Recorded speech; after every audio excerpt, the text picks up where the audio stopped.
চাচা, খুশি বুবু কেমন আছে? খুব সুখে আছে। সুখের বোঝা বইতে না পেরে খুশি এখন পাগল প্রায়।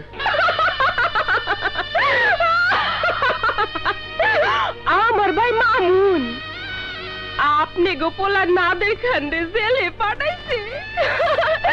বিশ্বাস করি না, বিশ্বাস করি না, বিশ্বাস করি না আপনি গই না।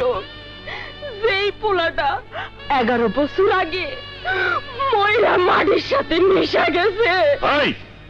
তোর ভাই মরেনি, তবে অনেক আগেই ওকে মেরে ফেলা উচিত ছিল। তাহলে আজ কষ্ট করে প্রথম পরাজয়ের ইতিহাস ডায়েরিতে লিখতে হতো না। আপনারা সত্যি করে কন্ত যে মামুন ব্যারিস্টারের কথা কইতেছেন সত্যি কি সে আমার ভাই মামুন? দেখো দেখো, এই মাঝির মেয়ে একদিকে পাগলামি করছে, অন্যদিকে জানতে চায় ব্যারিস্টার মামুন ওর ভাই কিনা।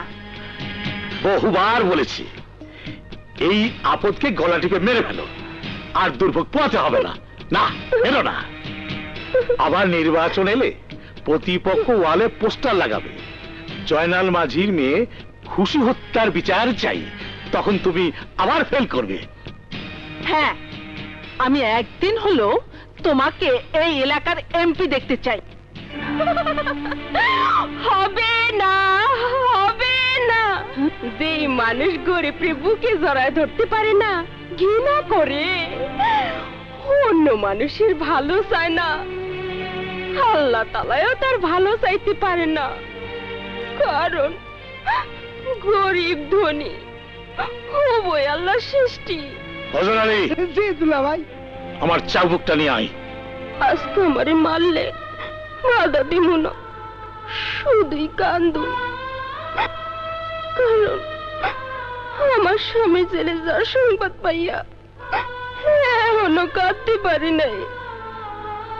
ভালোবাসার মানুষটারে অনেকদিন দেখতে পাবো না, কাছে পাবো না, সেবা করতে পারুম না। আমার ভাইয়ের কথা যখন শুনছি